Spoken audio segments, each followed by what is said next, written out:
رب تعالیٰ فرماتا ہے تاکہ یہ رسول کا لایا ہوا دین دنیا میں سب سے زیادہ غالب آ جائے، ہر دین پر یہ غالب آ جائے۔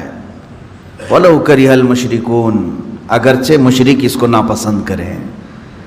مطلب یہ ہے رسول مختار صلی اللہ تعالیٰ علیہ وسلم جو دین متین لے کر دنیا میں تشریف لائے، یعنی دین اسلام، قرآن کا چیلنج ہے کہ یہ پوری دنیا میں غالب آ کر رہے گا، غالب آ کر رہے گا، اور قرآن کی کوئی بات جھوٹ ہو نہیں سکتی۔ اسلام غالب آئے گا پوری کائنات پر۔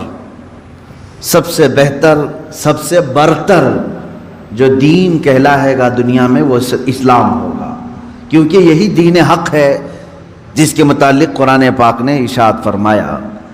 اب یہ کب غالب آئے گا، کیسے غالب آئے گا؟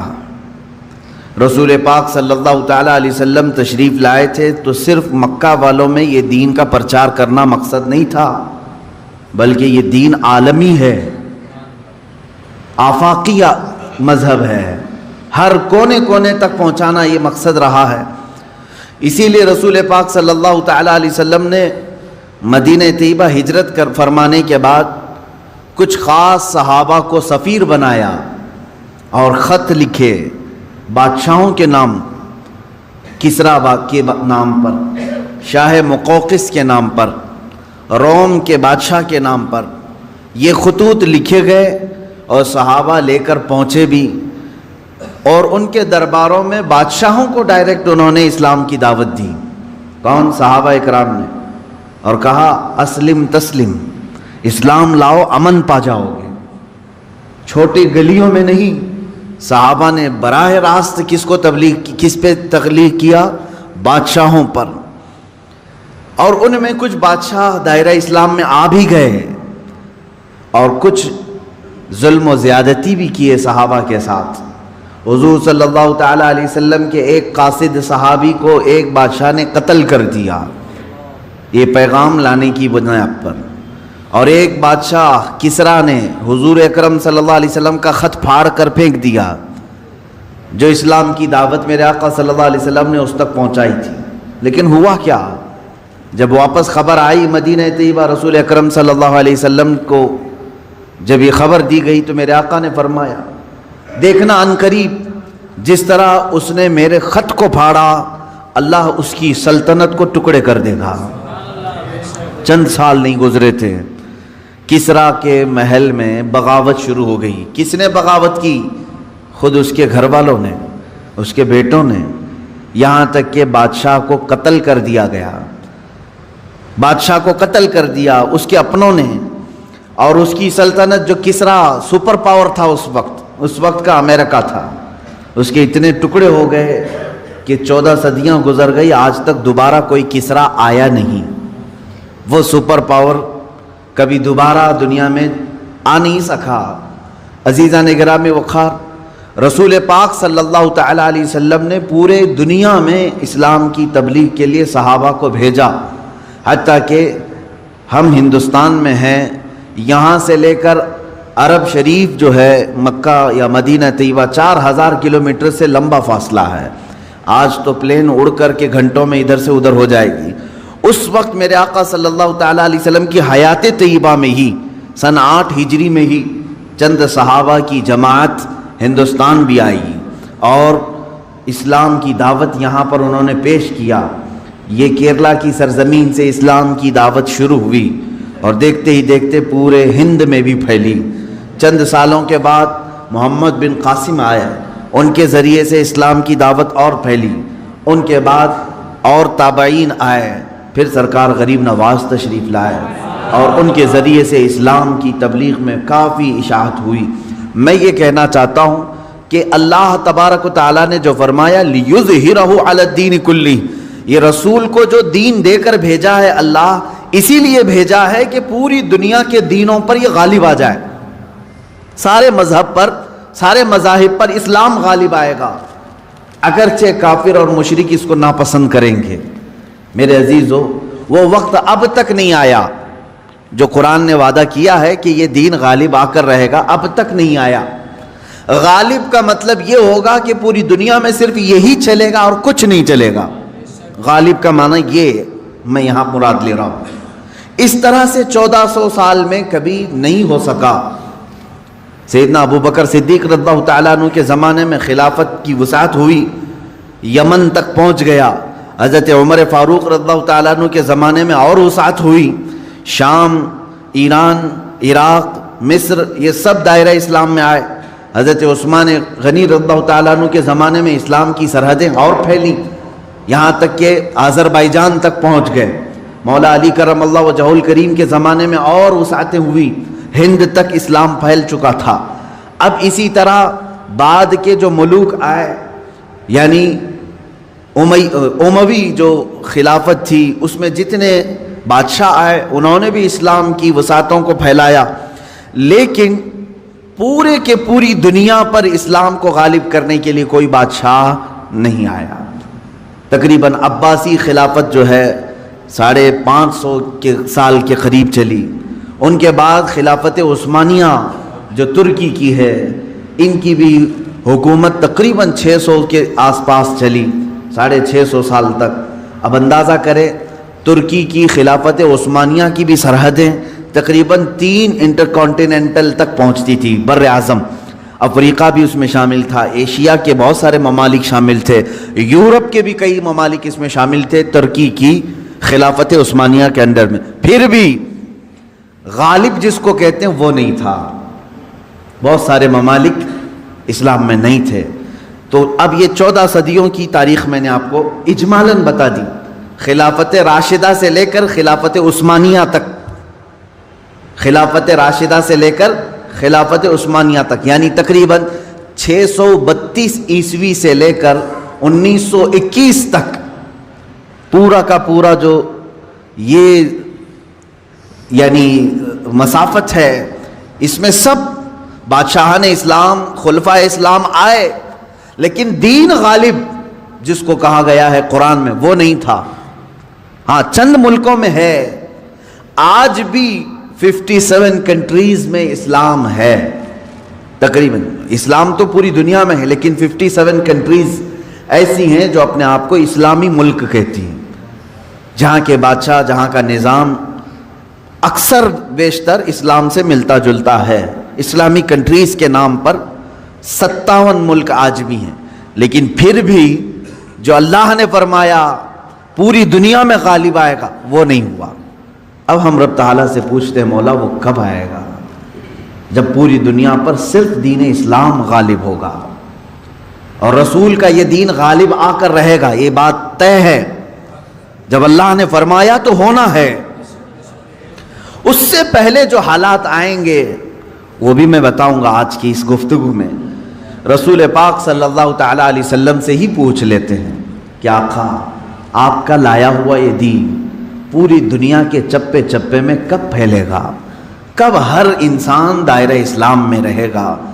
اللہ کے نبی صلی اللہ تعالیٰ علیہ وسلم ارشاد فرماتے ہیں قیامت کے قریب میری اولاد میں ایک میرا بیٹا پیدا ہوگا جس کا نام محمد ہوگا, حضور صلی اللہ علیہ وسلم کے نام پر ہوگا, اور دنیا اسے لقب سے یاد کرے گی مہدی کے نام سے. اور حضور اکرم صلی اللہ علیہ وسلم نے ارشاد فرمایا میری نسل میں, میری اولاد میں, حضرت فاطمہ کی اولاد میں جب وہ پیدا ہوں گے دنیا میں اور پھر ان کی خلافت قائم ہوگی, تو فرمایا گیا کہ پوری دنیا میں صرف اور صرف اسلام غالب آ کر رہے گا. اب وہ زمانہ کب آئے گا؟ ہاں اللہ کا وعدہ برحق ہے. اللہ نے فرمایا یہ دین پوری دنیا پر غالب آ کر رہے گا, چاہے تم پسند کرو نہ پسند کرو. اب میری گفتگو کو بھی بہت سارے لوگ ناپسند کریں گے, وہ یہی کہیں گے ایک سمپردائک بھاشن ہے, یعنی ایک دوسرے کے بھید بھاؤ کی بات نہیں. میں کہوں گا اگر تم زندہ رہو گے تو دیکھو گے انشاءاللہ العزیز تم بھی اس چیز کو ایکسیپٹ کرو گے جو تمہاری روح کو سکون پہنچانے والی چیز ہے, تمہارے قلب میں اطمینان ڈالنے والی چیز ہے. اسلام کا مطلب یہ ہے پیس, کہ تمہارے دلوں میں اور روح میں وہ سکون پیدا کرتا ہے. عزیزان گرامی وقار, اب رسول پاک صلی اللہ تعالیٰ علیہ وسلم کے فرمان کا مقصد میں آپ کو سمجھاؤں. حضور نے فرما دیا قیامت کے قریب میری اولاد میں میرا ایک بیٹا پیدا ہوگا جس کا نام میرے نام سے مشابہ ہوگا یعنی محمد, اور اسے پورا زمانہ امام مہدی کے نام سے یاد کرے گا, اور وہ پوری دنیا میں کائنات میں اسلام کو غالب لا کر رہیں گے. اسی زمانے میں عیسیٰ علیہ السلام کا نزول بھی ہوگا. حضرت عیسیٰ علیہ السلام آسمانوں پر آج بھی باحیات ہیں, یہ ہمارا عقیدہ ہے سارے مسلمانوں کا. امام مہدی کے زمانے میں عیسیٰ علیہ السلام اتریں گے. یہ کون سا علاقہ ہوگا اس کے متعلق حدیثیں ہیں. حضرت امام مہدی کا جو ظہور ہے یہ کب پیدا ہوں گے یہ نہیں معلوم, ظاہر ہوں گے, پیدا ہو چکے ہوں گے, آج بھی ہو سکتا ہے, ممکن ہے, پاسبل ہے. جب ان کی عمر پاک 30-40 سال کے آس پاس ہوگی اور یہ مکہ مکرمہ میں خانہ کعبہ کے طواف کے دوران ایک لشکر آئے گا جو خانہ کعبہ کو ڈھانے کی کوشش کرے گا, حملہ کرے گا, اور حضرت امام مہدی دعا کریں گے. آپ کی دعا کی بدولت اللہ تعالیٰ اس آئے ہوئے لشکر کو زمین میں دھنسا دے گا. لوگ اسی دن پہچان لیں گے اور ان کے ہاتھ پر خانہ کعبہ کے سامنے بیعت کریں گے. اب یہاں سے امام مہدی کا ظہور ہوگا, لیکن اتنا آسان نہیں ہے کہ سب مہدی مہدی کرتے ہوئے ان کے پیچھے چل پڑیں گے, بلکہ ان کے جانی دشمن بن جائیں گے وہاں کچھ لوگ جو ان کو قتل کرنے کی یا ہلاک کرنے کی کوشش کریں گے. امام مہدی اپنے متبعین کو لے کر ملک شام کی طرف چلے جائیں گے. اب ملک شام وہ ہے جس زمین کو میرے آقا صلی اللہ تعالیٰ علیہ وسلم نے ارشاد فرمایا یہ حشر کی زمین ہے, یہ حشر کی زمین ہے, سارے لوگ ہانکتے ہوئے ادھر ہی لے جائے جائیں گے. آج شام سے سب بھاگ رہے ہیں, بمباری ہو رہی, لیکن میرے آقا نے فرمایا ایک زمانہ ایسا آئے گا کہ سب ہجرت کر کے ملک شام کی طرف جا رہے ہوں گے, سب جمع ہو رہے ہوں گے, ملک شام جمع ہو رہے ہوں گے, اور وہاں امام مہدی پہنچیں گے اور وہاں آپ کی خلافت قائم ہوگی, اور عدل و انصاف اس قدر ہوگا کہ پھر وہ زمانہ آئے گا کہ شیر اور بکری ایک ساتھ چر رہے ہوں گے, کوئی ایک دوسرے پر حملہ نہیں کرے گا, اتنا امن قائم ہوگا. یہ رسول پاک صلی اللہ علیہ وسلم کی احادیث میں ہے. اب امام مہدی کی امامت کے دوران وہ فجر کا وقت ہوگا جب حضرت عیسیٰ علیہ السلام آسمان سے اتریں گے, اور جماعت کھڑی ہونے والی ہوگی, قائم ہونے والی ہوگی. حضرت عیسیٰ علیہ السلام ایسے اتریں گے جیسے ان کے جسم پر نہائے ہوئے قطرے ٹپک رہے ہوں. آپ کو حضرت امام مہدی پہچانیں گے اور آپ کو لا کر کے مصلی کی طرف بڑھائیں گے. نبی اللہ ہیں, روح اللہ ہیں, عیسیٰ ابن مریم سلام اللہ علیہ, قرآن پاک میں جن کے تذکرے ہیں, وہ اللہ تبارک و تعالیٰ کی نشانیوں میں سے ایک نشانی ہے, وہ عیسیٰ آئیں گے. اب وہ نبی جب امام مہدی ان کو آگے بڑھائیں گے, حضرت عیسیٰ علیہ السلام امامت کے لیے آگے نہیں بڑھیں گے, اور کیا فرمائیں گے, ارشاد فرمائیں گے کہ یہ مصلی امامت امت محمدیہ کا حق ہے, آپ امت مصطفیٰ ہیں, آپ امامت کریں, ہم مقتدی بنتے ہیں. اللہ اکبر. رسول پاک صلی اللہ علیہ وسلم کے مقتدی بنے سارے انبیاء, یہ تو معلوم ہے, لیکن رسول کی ایک امتی کے مقتدی بھی عیسیٰ علیہ السلام بن رہے ہیں. میرے عزیزو, یہاں نبوت کا درجہ گھٹانا مقصد نہیں ہے, بلکہ یہاں امت مصطفیٰ کی فضیلت بتانا ہے. امام مہدی کی امامت ہوگی, اس کے بعد پھر جو دنیا میں حالات ہوں گے وہ کیا ہوں گے, دجال آ چکا ہوگا, اور دجال اپنے فتنے پھیلا رہا ہوگا, اور اب دجال کو کون مارے گا, کون ختم کرے گا. سارے لوگ پریشان ہو چکے ہوں گے, قتل عام کر رہا ہوگا لوگوں کو, ایمان والوں کا. جو اسے خدا کہے اسے چھوڑ دے, اور جو اسے خدا نہ مانے اسے دونوں پیر پکڑ کر چیر دے, یا گرم کھولتے ہوئے تیل میں ڈال دے. ظلم و ستم کی حد کر دے گا. کچھ لوگ ڈر کر کے کفر کر دیں گے, شرک میں مبتلا ہو جائیں گے, اور کچھ ایمان پر قائم رہیں گے. لیکن یہ زمانہ زیادہ دن تک نہیں چلے گا.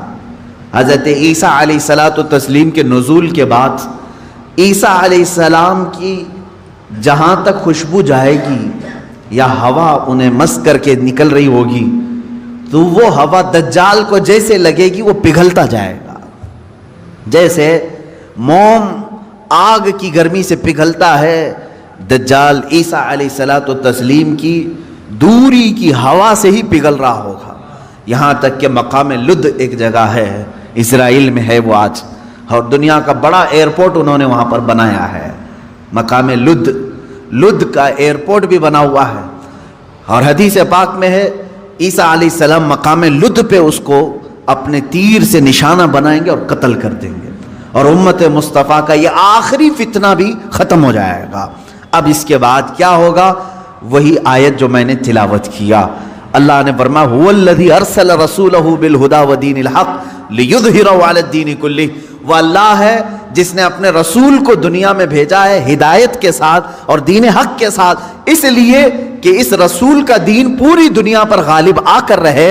اب یہ دین غالب آئے گا دجال کے خاتمے کے بعد امام مہدی کے ہاتھوں سے، ہر ملک یا ہر سلطنت جہاں کہیں تخت ہوگا وہاں پرچم صرف اسلام کا لہرا رہا ہوگا، وہ زمانہ آئے گا، وہ غالب ہو کر رہے گا دین۔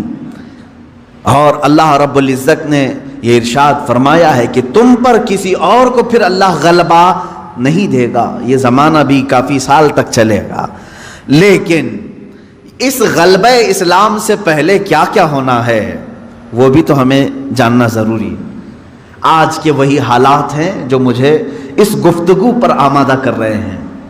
میں نے بات تو کہہ دی آپ کو، حدیث کی روشنی میں بتا دیا کہ اسلام غالب آئے گا پوری کائنات پر دجال کے خاتمے کے بعد اور امام مہدی کے ہاتھوں سے۔ اب یہ دو بڑی نشانیاں حضور نے فرمائی، ایک تو حضور کی آل میں سادات میں امام مہدی پیدا ہوں گے، دوسرے کہ دجال آئے گا، یہ دونوں کا زمانہ ایک ہے۔ یہ کب ہوگا؟ کیا اس سے پہلے کچھ نشانیاں ہیں کہ دجال آنے والا ہے؟ میرے عزیزو، ہم سے زیادہ نشانیاں یہودی پڑھ کر کے انتظار میں ہیں، عیسائی پڑھ رہے ہیں۔ ایک بات یاد رکھیں، دجال کے دشمنوں میں ہم ہیں اور عیسائی ہیں، وہ دجال کو بھی اپنا دشمن سمجھتے ہیں، عیسائی، وہ اینٹی کرسٹ ہے، عیسائیوں کا بھی وہ دشمن ہے، لیکن یہودی اس کو اپنا مسیحا سمجھتے ہیں، وہ کہتے ہیں ہمیں نجات دلانے والا، ہمیں پوری دنیا میں غالب کرنے والا۔ جیسے آج ہم حدیث پاک پڑھ کر کے کہہ رہے امام مہدی آئیں گے اور پوری دنیا میں اسلام غالب ہوگا، یہودی یہ کہتے ہیں لوسیفر آئے گا یا دجال آئے گا، جس کو وہ مسیحا کہہ رہے ہیں، اور وہ ان کو نجات دلائے گا سارے ظلموں سے اور پوری دنیا میں ان کی حکومت قائم کرنے میں ان کی مدد کرے گا۔ اور اس لیے دجال کے آنے سے پہلے جو جو نشانیاں ہونی ہیں یہ یہودی خود کر کے دکھا رہے ہیں۔ کیا ہے؟ بڑی مقدس کتابوں میں یہ باتیں لکھی گئی ہیں۔ دیکھنا دجال کے آنے سے پہلے دنیا میں ایک بڑی علامت یہ ظاہر ہوگی کہ دنیا حق کو باطل بنا کر پیش کرے گی اور باطل کو حق بنا کر پیش کرے گی۔ یہ ہے آج سچ کو جھوٹ میں تبدیل کر کے دکھا دیا جائے، شعبدہ بازی، اور اچھے خاصے لوگ بھی، پڑھے لکھے لوگ بھی اس کو جھوٹ سمجھنے لگ جائیں، یعنی سچ کو جھوٹ بنانا اور جھوٹ بات کو سچ سمجھانا۔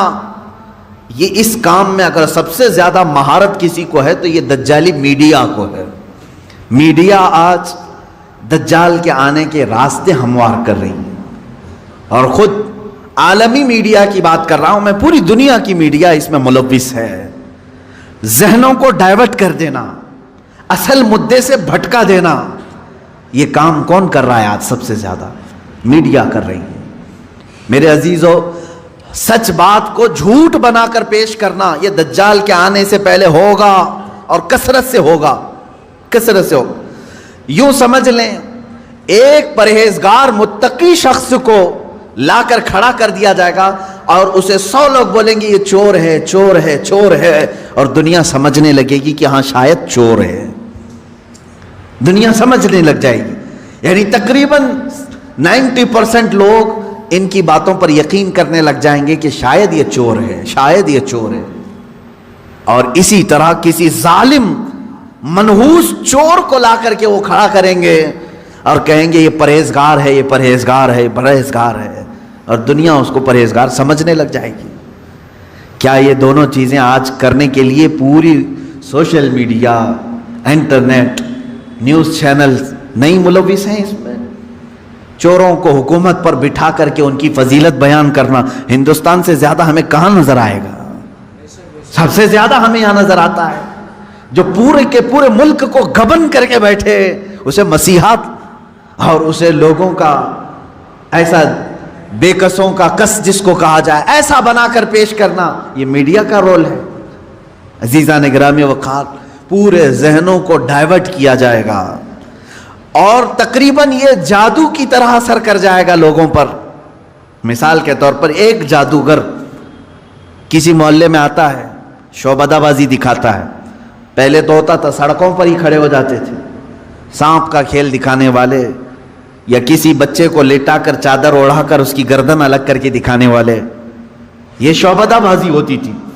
لیکن ایک بات یاد رکھیں، لوگ گھیرا ڈال کر دیکھتے تو ہیں، اس میں 90% لوگ صحیح سمجھ لیتے تھے، جبکہ وہ آنکھوں کا دھوکہ ہے۔ بہت ساری چیزیں اتنے شارپ طریقے سے وہ جادوگر کر کے دکھاتا ہے کہ تمہاری آنکھوں کو دھوکہ ہوتا ہے۔ لیکن میرے عزیزوں، اسی مجمع میں 5 یا 10% ایسے لوگ بھی ہوتے ہیں جو اس کے ان کاموں پر یقین نہیں کرتے۔ ہے ہر زمانے میں جہاں پر بھی جو جادو دکھا رہا ہے اس کے مجمع میں پورے 100% لوگ یقین کرنے والے نہیں ہوتے، چند لوگوں کے دلوں میں شک ہوتا ہے کچھ تو اس نے گڑبڑ کیا ہے۔ اب یہ وہ لوگ ہوتے ہیں جن کی عقل سلیم ہوتی ہے اور دل پاک ہوتا ہے، ان کے اوپر جلدی جادو اثر نہیں کرتا۔ اسی طرح میرے عزیزو، آج کے زمانے میں یہ جو دجالی نظام قائم ہے، اس کا اثر بھی بھولے بھالے لوگوں میں تقریباً ہو جاتا ہے، لیکن سلیم فطرت والے جو عقل سلیم رکھتے ہیں ان پر ان کا جادو اثر نہیں کرے گا۔ اب آپ سب کو میں پہلے سے آگاہ کر رہا ہوں، اپنے ذہن کو، اپنے عقل کو سلیم بنا کر کے رکھو۔ یہ کیسے رہے گا؟ اللہ کی باتوں پر یقین رکھو، اور اس کے علاوہ جو بھی کہے گا، اللہ اس کے رسول کے علاوہ جو بھی کہے گا وہ سچ بھی ہو سکتا ہے، جھوٹ بھی ہو سکتا ہے، مگر میرے مولا کے قول میں جھوٹ کی طرف شائبہ بھی نہیں، سچ ہی ہوگا۔ جب تمہارے ذہنوں میں یہ بات آئے گی تو پھر تم دنیا کو 100% ایمان لانے والے، یقین کرنے والے نہیں رہیں گے۔ آج دیکھ رہے ہیں آپ، میں مسلسل پچھلے ایک ہفتے سے دیکھ رہا ہوں، فرانس میں جو گستاخی ہوئی اور اس کے پاداش میں جو کچھ بھی حالات ہوئے سب کو معلوم ہے۔ فرانس میں جو کچھ ہوا اس پر ڈیبیٹ انڈیا میں بھی چل رہا ہے۔ ہندوستان کے ہر نیوز اینکر اس کو لے کر کے گرما گرم بحث کر رہے ہیں، اور کچھ ایسے لوگوں کو لا کر بٹھایا جاتا ہے، مجھے ان کے بارے میں معلوم نہیں، وہ پیڈ ہوتے ہیں یا بکے ہوئے ہوتے ہیں، یا ان کو اسکرپٹ یعنی سکھائی جاتی ہیں، لکھ کر کے دیے جاتے، پتہ نہیں کون لوگ بیٹھتے ہیں۔ آپ کو عام لوگ ہیں آپ، مجھے معلوم ہے، لیکن میں آپ کے سامنے گفتگو کر رہا ہوں، سنیے۔ ایک اسکول کا ٹیچر بلیک بورڈ پر کارٹون بناتا ہے رسول پاک صلی اللہ علیہ وسلم کا، اس کی شکایت بھی ہوتی رہی لیکن وہ باز نہیں آیا، اور اسی علاقے کا کوئی ایک نوجوان اس سے برداشت نہیں ہوا، اس نے جا کر کے اس کا سر قلم کر دیا۔ یہ ہے، معلوم ہے آپ کو، یہ رپورٹ ہے، آپ کو معلوم ہے۔ اس نے سر قلم کر دیا، وہ اس کا اپنا پرسنلی معاملہ تھا، عبداللہ شیشانی جو بھی ہے۔ اب اس کو کیا چھوڑ دیا؟ لوگوں نے چھوڑ دیا عبداللہ کو، بلکہ اسی وقت گولیوں سے بھون دیا فرانس کی پولیس نے، ختم کر دیا۔ دونوں ختم ہو گئے، جن کے دونوں کے معاملات تھے وہ چلے گئے۔ اب میں ایک جملہ کہتا ہوں، تمہارے نزدیک عبداللہ شیشانی ٹیررسٹ ہے، یعنی اس نے سر قلم کیا اس لیے یہ ٹیررسٹ ہے۔ ہمارے نزدیک رسول کا خاکہ بنانے والا سب سے بڑا ٹیررسٹ، ظاہر سی بات ہے۔ اب فیصلہ یہی ہوگا، تمہارے نظر میں جو ٹیررسٹ تھا اس نے اس کو قتل کیا جو ہمارے نظر میں ٹیررسٹ تھا۔ بہرحال یہ معاملہ ہو گیا یا ختم ہو گئی بات. لیکن میرے عزیزو، اس واقعے کے بعد فرانس کی حکومت کو کسی ایک کی طرفداری کر کے گورنمنٹ بلڈنگوں پر حضور پاک صلی اللہ علیہ وسلم کے خاکے لگانے کا کیا مقصد تھا؟ حکومت کسی ایک ویکتی کے، ایک پرسنل شخص کی حمایت کرتے ہوئے اور گورنمنٹ کی بلڈنگ پر بڑی سائز میں حضور پاک صلی اللہ علیہ وسلم کی تصویر لگا رہی ہے، یعنی کارٹون بنا کر کے. کارٹون در حقیقت یہ گالی کی صورت ہے. آدمی صاف گالی نہیں دے سکتا تو اس کی صورت بگاڑ کر کے کہیں لکھ جائے. حضور پاک صلی اللہ علیہ وسلم کو انہوں نے کیا. اب پوری دنیا بھر کے مسلمانوں میں جو غصہ ہے میرے عزیزو، یہ قتل جو ہو چکا تھا وہ 8 دن پہلے ہو گیا، 10 دن پہلے ہو گیا، معاملہ ختم ہو گیا. اس قتل پر کسی نے احتجاج نہیں کیا. کہیں ہے کہ یہ پروٹیسٹ نہیں ہوا. پوری دنیا بھر کے مسلمان جو راستوں پر آئے یا پروٹیسٹ کیے، کس کے متعلق؟ فرانس کی حکومت نے جو یہ غلطی کی ہے، اپنی عمارتوں پر، گورنمنٹ کی بلڈنگوں پر جو رسول پاک کے خاکے لگائے، اس کے خلاف پوری دنیا بھر کے مسلمانوں کو غصہ ہے اور سب آئے. یہ بات صاف صاف میں بتا رہا ہوں آپ کو، سنیے. آپ کا میرا غصہ بھی کس پر ہے؟ دیکھیں، ٹیچر کا معاملہ ختم ہو گیا، اس نے کیا تھا، سامنے والے نے مار دیا، وہ معاملہ ختم ہو گیا، وہاں ختم ہو گئی چیز. اور جس نے قتل کیا اس کو بھی تم لوگوں نے نہیں چھوڑا، وہ بھی اس کو بھی گولیوں سے مار دیا، معاملہ ختم. لیکن ایک گورنمنٹ کا بلڈنگ پر اس طرح سے تصویریں لگانا، یہ در حقیقت پوری دنیا کے مسلمانوں کو جھنجھوڑنا تھا، پوری دنیا کے مسلمانوں کے دلوں پر ضرب لگانا تھا. اب ہم پروٹیسٹ کیے، آپ پروٹیسٹ کیے، ہم نے کہا، لیکن ہندوستان میں آنے کے بعد اب دجالی نظام کی جو میڈیا ہوتی ہے یہ کیا کرتی ہے؟ پورے بحث کو ڈائیورٹ کرتی ہے، پورے مدے کو ڈائیورٹ کرتی ہے. یہ سارے جتنے پروٹیسٹ ہو رہے ہیں، نیوز والے اسے کیا دکھا رہے ہیں جانتے ہیں آپ؟ نیوز والے یہ دکھا رہے ہیں کہ دیکھو، ایک ٹیررسٹ کی حمایت میں اتنے مسلمان ہندوستان کی سڑکوں پر آ گئے. یعنی عبداللہ شیشانی نے جو قتل کیا ٹیچر کا، اس کی حمایت میں یہ سارے لوگ کھڑے ہیں اور پورا ڈیبیٹ اسی پر چل رہا ہے. کیا آپ لوگ ہندوستان میں رہ کر کے ایک قتل کی حمایت کرتے ہیں؟ ایک قتل کی حمایت کرتے ہیں؟ ہم نے کہاں یہ قتل کے متعلق پروٹیسٹ کیا ہے؟ بتاؤ ذرا صحیح. اس عبداللہ نامی لڑکے کا کسی ایک کے ہاتھ میں بینر آیا پوری دنیا میں کہیں پر کہ اس کے قتل کی حمایت میں پروٹیسٹ ہو رہا ہے؟ میرے عزیزو، پورے مدے کو ڈائیورٹ کرنا یہ میڈیا کا کام ہے، جبکہ انہیں معلوم ہے کہ پوری دنیا کے مسلمان جو پروٹیسٹ کر رہے ہیں وہ قتل کے متعلق نہیں، بلکہ وہ فرانس کی گورنمنٹ کی حرکتوں پر پروٹیسٹ کر رہے ہیں. اب اس کی ایک مثال میں آپ کو بتا دوں. یہ میڈیا اینکرز یہ کہتے ہیں کہ فرانس کا وہ اندرونی معاملہ ہے، وہ اندرونی معاملہ ہے، وہ چاہیں ان کو فریڈم آف ایکسپریشن ہے، وہ سیکولر ہیں، وہ چاہیں تو کسی ایک ویکتی کی حمایت کریں اور بلڈنگ کی پوری تصویر لگا دیں رسول پاک صلی اللہ تعالیٰ علیہ وسلم کی تصویر سے. میرے عزیزو، اگر یہ فرانس کا اندرونی معاملہ ہے تو انڈیا میں ڈیبیٹ کیوں ہو رہا ہے؟ آپ کے نیوز روم میں یہ بحث کیوں ہو رہی ہے؟ آپ یہ سمجھیں اس زمانے کا سب سے بڑا خطرناک جال یہ میڈیا ہے، نیوز کا. جو اب ظاہر سی بات ہے یہ ہماری بھی کلپس اٹھا کر کے چلائیں گے اور پھر ہمیں بھی بتائیں بھڑکاؤ مولانا ہے، سامپردائک پھیلانے والے ہیں، ہماری گفتگو کو کاٹ کر کے پیش کریں گے، ان کا کام ہی وہ ہے.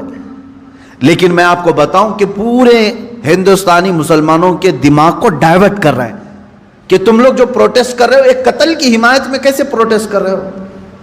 ان سے کوئی بھی ڈیبیٹ میں بیٹھنے والا یہ نہیں کہہ رہا ہے، بلکہ وہاں ثابت کرنے کی کوشش کر رہے ہیں قتل ایسا ہو سکتا ہے، ویسا ہو سکتا ہے. میرے عزیز، یہاں کہنا تو یہ چاہیے تھا قتل ہوا اور اس کے مقابل میں جس نے قتل کیا اس کا بھی قتل ہو گیا. ہم اس مدے پر بات نہیں کر رہے ہیں، ہم تو گورنمنٹ کے خلاف بات کر رہے ہیں جو فرانس کی حکومت نے اپنی عمارتوں پر میرے آقا کی تصویر کشی کی ہے، ہم اس کے خلاف کھڑے ہیں. اب مجھے ایک بات بتائیں، کیا کسی ایک شخص کے کچھ ایسا قتل کرنے کی بنیاد پر پوری دنیا بھر کے 180 کروڑ مسلمانوں کے نبی کی توہین کرنا جائز ہو سکتا ہے؟ جائز ہو سکتا ہے؟ مجھے یہ بتاؤ کہ اگر کسی ایک ہندو نے ٹیرر اٹیک کیا کسی پر، تو کیا کروڑوں ہندوؤں کے بھگوان کی تصویر لگا کر کے اس کی مذمت کی جا سکتی ہے؟ ہم اس کے قائل نہیں۔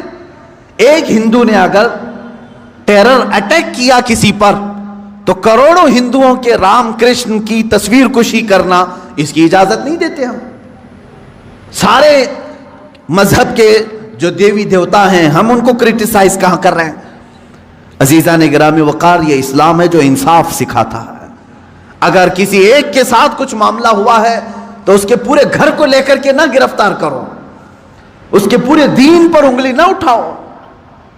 آج یہی دنیا میں ہو رہا ہے، اور پوری دنیا میں مجھے تو یہ سمجھ میں نہیں آتا ان پر کیس کیوں نہیں ہوتا، یہ میڈیا اینکرز پر۔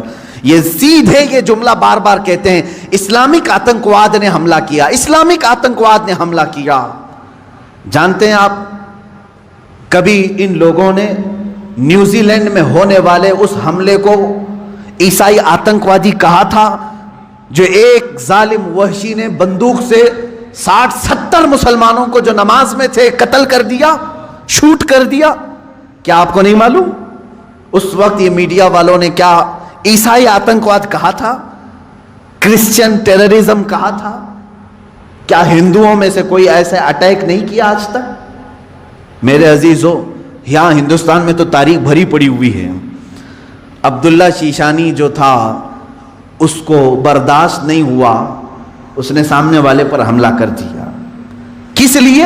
اس لیے کہ اس کے نبی کی توہین تم سامنے کر رہے تھے۔ نبی تو بہت دور کی بات ہے میرے سے۔ یہاں حالات انسان کیسے ہیں، ہمارے ماں باپ پر بھی اگر کوئی گالی گلوچ کرتا ہے تو ہم خاموش کہاں بیٹھتے ہیں؟ کوئی خاموش بیٹھتا ہے؟ اٹھاتا ہے، مارتا ہے۔ تو انسان کی یہ فطرت ہے۔ لیکن اس سے بڑی آتنکوادی میں یہاں تمہیں بتاؤں جو موب لنچنگ کی شکل میں چل رہی ہے، اس کو کوئی آتنکوادی نہیں کہتا۔ ایک تبریز کو پکڑ کر کے سارے یہ سنگھی جو اصل بھنگی ہیں سب مارتے ہیں اور قتل کر ڈالتے ہیں۔ ان کو کوئی میڈیا کا نیوز اینکر ٹیرر اٹیک نہیں کہتا۔ مر گیا بیچارہ، بیوہ ہے اس کی آج۔ کس بنیاد پر مارا تھا اس کو؟ کس بنیاد پر؟ کیا اس تبریز نے کبھی ہندوؤں کے دیوی دیوتاؤں کی تصویر کشی کی تھی، یا کسی دین کی مذمت کی تھی؟ نہیں، فقط تم چند لوگوں نے مل کر کے اس کو مسلمان سمجھ کر کے قتل کر دیا، مار ڈالا۔ پہلو خان، اس سے پہلے کہ یہ قتل ہیں، اور آپ کو اس سے پہلے کی بھی واقعات معلوم ہے 5-6 سال میں کیا چل رہا ہے۔ کسی کے گھر میں گھسے یہ آتنکوادی، اس کے گھر میں گائے کا گوشت ہے، اس کی وجہ سے اسے قتل کر دیا۔ یہ کیسے تمہاری فریڈم ایکسپریشن ہے؟ یہاں تو تمہیں کھانے کی آزادی نہیں ہے، فرانس کی حمایت میں بولنے کے لیے بیٹھے ہوئے ہیں۔ ان کے پاس منہ کیسے ہے؟ یہ میڈیا جو آج کہہ رہی ہے، کیا فرانس کو اتنی آزادی نہیں ہے کہ وہ کسی کی تصویر نکالے؟ میں کہتا ہوں تم پہلے اپنی آزادی کو دیکھ لو، پہلے اپنی آزادی کو دیکھ لو۔ آج سے تقریباً 15 سال پہلے ایک بوڑھے شخص کو ہندوستان سے نکال باہر کیا تھا تم نے بھی، M.F. حسین کو، معلوم ہوگا اس نے کچھ دیوی دیوتاؤں کی تصویر نکالی تھی، وہ بھی 90 کی دہائی میں، 92 میں یا 93 میں۔ اس کو 10-12 سال کے بعد اٹھا کر کے جلا وطن کر دیا، وہ قطر میں جا کر کے ختم ہوا۔ یہاں تم برداشت نہیں کر پاتے، اور فرانس کے متعلق ڈیبیٹ کرنے بیٹھے ہوئے ہیں کہ مسلمان کیوں نہیں برداشت کر رہے ہیں، کیوں اتنے بھاؤک ہو جاتے ہیں۔ ان کے نبی کے بارے میں اگر کوئی کہتا ہے تو اتنے زیادہ بھاؤک نہیں ہونی چاہیے۔ میرے عزیز، تمہیں معلوم نہیں تم اپنے دیوی دیوتاؤں سے کیسی محبت کرتے ہو، یہ ہمیں معلوم نہیں، لیکن ہم اپنے نبی سے اپنی جان سے زیادہ محبت کرتے ہیں۔ تم قتل کر لو، تم ٹکڑے کر لو، ہمارے بہت سارے ٹکڑے ہو چکے ہیں، آج ہم ان کے متعلق کھڑے بھی نہیں ہو پا رہے ہیں۔ شام جل گیا ہے، یمن برباد ہو گیا ہے، عراق تباہ ہو گیا ہے۔ کون ہے دنیا میں جو پروٹیسٹ کرتے ہوئے آگے آ رہا ہے؟ کون ہے؟ اس لیے کہ ہم اپنے ٹکڑے تو برداشت کرتے ہیں، نبی کی شان میں ادنا توہین برداشت نہیں کر سکتے۔ یا ہماری جان سے زیادہ کا معاملہ ہے. آپ یہ سمجھتے ہیں فریڈم آف ایکسپریشن ہونا چاہیے، یعنی آزادی اظہار رائے اس کو کہتے ہیں، اپنی رائے کے اظہار کرنے کی آزادی. دے کر کے دکھاؤ، یہاں ہم پر کیس کر دیں گے آپ نے ایسی ایسی باتیں کیوں کی. میں آپ سے پوچھتا ہوں، کیا مجھے فریڈم آف ایکسپریشن نہیں ہے؟ فریڈم آف سپیچ نہیں ہے؟ ہمیں گفتگو کرنے کی ہمارے پاس یہاں پر کسی کو آزادی نہیں. کتنے تو رپورٹروں کو ان لوگوں نے جیل میں بھیج دیا ہے حق بات بتانے کی وجہ سے. ابھی کل یا پرسوں ایک کتے کو گرفتار کیا ہے تو پورے کے پورے لوگ راستوں پر کھڑے ہو گئے. نہیں، یہ فریڈم آف ایکسپریشن کے خلاف ہے، اس لیے کہ ہمارا پالا ہوا تھا، تم نے کیسے پکڑ لیا؟ ہمارا پالا ہوا تھا. اصل میں بات یہ ہے کہ ایک اسٹیٹ کی میونسپلٹی نے یا پولیس نے یہ سمجھا کہ آوارہ کتا ہے اور گرفتار کر لیا. ہوا ایسی ہی، ادھر ادھر پھرنے والے کتوں کو میونسپلٹی گرفتار کرتی ہے، لیکن شاید میونسپلٹی کو معلوم نہیں تھا اس کے گلے میں پٹا تھا کسی کا، وہ پالا ہوا تھا. اس کی وجہ سے اب مالک راستے پر آ گئے کہ ہمارا کتا گرفتار ہو گیا ہے. لیکن میرے عزیزو، یہ ڈبل رول آپ کو معلوم نہیں. آپ ایک دوسرے اسٹیٹ میں جائیں، تحقیق کریں، آپ کو معلوم ہوگا صرف 4 سال کے اندر 10 یا 12 ایسے نیوز اینکر ہیں جنہوں نے صحیح بات بتائی تو ان پر کیس ٹھوک دیا اور انہیں اندر بھیج دیا ہے. وہاں کہاں ہے فریڈم آف ایکسپریشن؟ یہ جو دنیا میں چل رہا ہے، اس جال کو سمجھو، یہ دجال کے آنے سے پہلے کا جال ہے. آپ سے صرف اور صرف میں ایک ہی گزارش کروں گا، اور میری بات سننے والوں سے میری اپیل ہے، ایک اپیل ہے کہ آج اللہ رب العزت نے تمہیں عقل سلیم عطا کیا ہے. جو کچھ یہ جادو دکھا رہے ہیں اس پر 1% بھی یقین مت کرنا، یقین مت کرنا. اس جال سے اپنے آپ کو باہر کر لو. جو ٹی آر پی کے چکر میں پورے گھوٹالے کر رہے ہیں ان سے تم باز آ جاؤ، نکل جاؤ. دنیا کی خبریں دیکھنے کے لیے آپ کو صرف اور صرف ان کی بکواس دیکھنا ضروری نہیں ہے. اب دنیا گلوبل ولیج کی شکل اختیار کر چکی ہے. ادھر نظر ہٹاؤ، ادھر نظر ہٹاؤ، سب تمہیں دکھ جائے گا. لیکن ان دجالی نظام کے پیروکاروں کے پیچھے نہ جائیں، یہ میری آج کی یہی گزارش ہے. ورنہ جادو تم پر بھی اثر کرے گا اور تم بھی وہی بولی بولو گے، تم بھی وہی بولی بولو گے. 4-5 سال کے اندر ان لوگوں نے ایسا ہی فیلڈ بھی بنائی، جو پہلے کٹر دشمن تھے وہ آج کٹر حامی بن گئے، ان کے جے جے کار کرنے لگے. یہ بھی آپ نے دیکھا ہوگا. تو میڈیا کا اثر دماغوں پر آنے نہ پائے، اس بات کی میں اپیل کروں گا. اس لیے کہ دجال کے آنے سے پہلے جو علامات بتائی گئی اس میں سب سے بڑی علامت یہ ہے، حق کو باطل بنا کے پیش کیا جائے گا اور باطل کو حق بنا کر پیش کیا جائے گا. جیسے فلسطین کو بھی دیکھ لیں. فلسطین ایک چھوٹا سا ملک،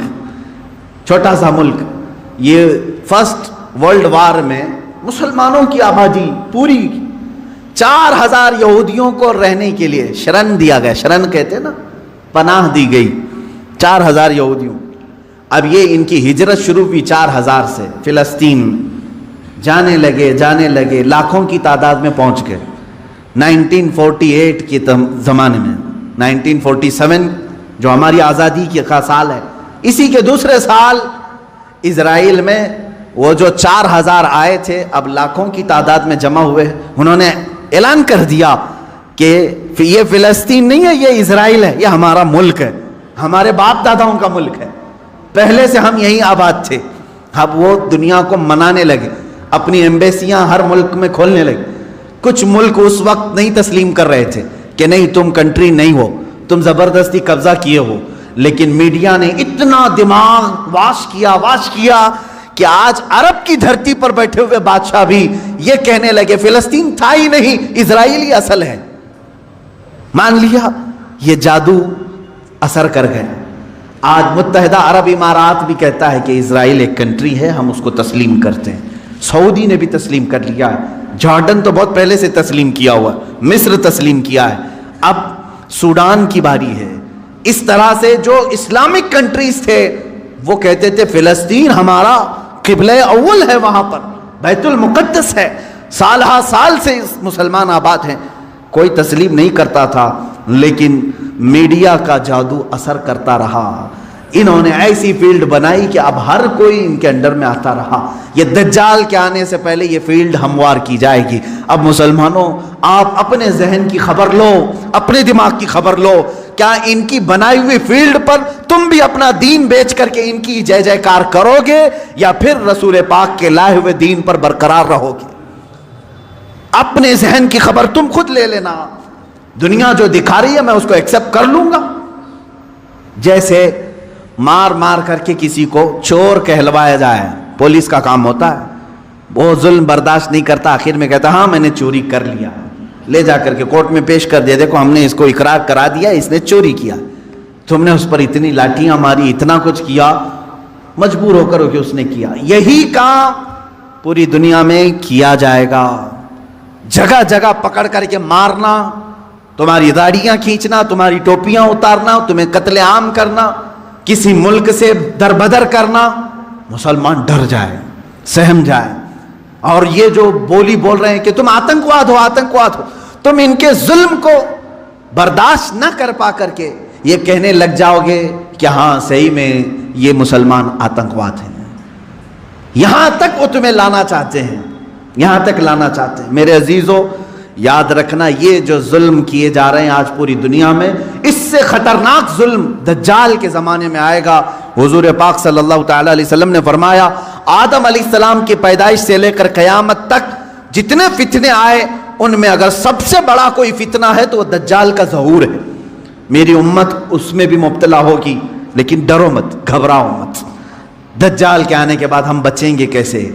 ایک بات یاد رکھنا، جس کے ساتھ اللہ ہے، رب ذوالجلال کا یقین اس کے دل میں ہے، وہ دجال کیا 100 دجالوں سے بھی بچ جائے گا۔ اور جو دجال کے فتنوں سے بچ گیا، میرے آقا صلی اللہ علیہ وسلم نے بشارت دی، وہ بغیر حساب کتاب کے جنت میں جائے۔ سارے فتنے تو دنیا میں اس نے جھیل لی، ساری مصیبتیں جھیل لیا ہے، اللہ رب العزت اسے انعام عطا کرے گا، آپ جنت کے حقدار ہوں گے۔ اس لیے اپنے ذہن کو، اپنی طبیعت کو ہمیشہ سنبھال کر کے رکھو۔ میرا دماغ اور میرا ذہن بکنے والا نہیں، اور چاہے یہ ظلم کے پہاڑ ہم پر توڑ دیں، آج ہو رہا ہے، کل ان کی باری تھی، آج ہماری باری ہے، یہ ہو سکتا ہے۔ آج ان کی باری ہے، کل ہماری باری ہے، یہ ہو سکتا ہے۔ ہم اگر اس ظلم کے شکار ہو گئے تو اے میرے سننے والوں، کبھی نہ گھبرانا، کبھی نہ گھبرانا۔ امت کے علماء جاتے رہے، لیکن اسلام پھلتا پھولتا ہی رہا۔ آج اگر ہمارے خون کی اسے ضرورت ہے تو ہم اپنے خون سے اس کی سچائی کریں گے، اس لیے کہ ہم یزیدی نہیں، ہم حسینی کردار رکھتے ہیں۔ ضرورت پڑے تو اسلام کے لیے اپنے خون سے آبیاری کی جائے گی اور دین اسلام کی حفاظت کی جائے گی۔ آپ سب اپنے اختلافات کو ختم کرو، ان دجالی نظاموں پر آپ یقین کبھی مت رکھنا۔ گھر میں جاتے ہی ٹی وی آن کرنا، اس نیوز کو دیکھتے ہیں، اس نیوز کو دیکھتے ہیں، اور پھر اس کو کہیں آمنا صدقنا، ہم ایمان لایا، ہم تصدیق کرتے ہیں۔ نہ، آج کے زمانے میں جس نے اس طرح کا یقین کیا، میں سمجھتا ہوں اس نے بہت بڑی گمراہی خرید لی ہے، بہت بڑی گمراہی۔ ہاں، جب قرآن کھولنا تب کہنا آمنا و صدقنا، میں ایمان لاتا ہوں اور اس کی ہر بات پر تصدیق کرتا ہوں۔ اس لیے قرآن نے کہا ہے هو الذی ارسل رسولہ بالہدی ودین الحق لیظہرہ علی الدین کلہ ولو کرہ المشرکون۔ وہ اللہ ہے جس نے اپنے رسول کو ہدایت کے ساتھ بھیجا ہے اور ایک حق دین دے کر کے بھیجا ہے۔ اس لیے بھیجا کہ اس رسول کا دین پوری دنیا میں غالب آ کر رہے گا، پوری دنیا میں غالب آ کر رہے گا انشاءاللہ العزیز۔ وہ دن آئے گا جب ہر گھر پر، ہر پارلیمنٹ پر پرچم اسلام لہرا رہا ہوگا۔ میرے نبی کا، مصطفیٰ کریم صلی اللہ تعالی علیہ وسلم کا نظام بول رہا ہوگا۔ اللہ رب العزت سے ہم یہ دعا کرتے ہیں کہ مولا اگر ہماری قسمت میں وہ دن لکھے ہوں تو ضرور ہمیں ان دنوں تک زندہ رکھ اور ہماری عمر کو اتنی طویل کر کہ ہم کائنات عالم میں پرچم اسلام کو لہراتے ہوئے دیکھ سکیں، ہمارے دلوں کو سکون ہو سکے۔ اے قدیر و جبار خدا، اگر ہم غریبوں کے حصے میں کوئی چیز تو لکھنا رکھا ہے تو بس تیری ذات سے یہ امید رکھتے ہیں، تیرے فضل سے یہ یقین رکھتے ہیں کہ ہمیں امام مہدی کی فوج میں شامل فرما دے، ان کی خلافت میں ہم سب کو شامل فرما دے۔ وآخر دعوانا ان الحمد للہ رب العالمین۔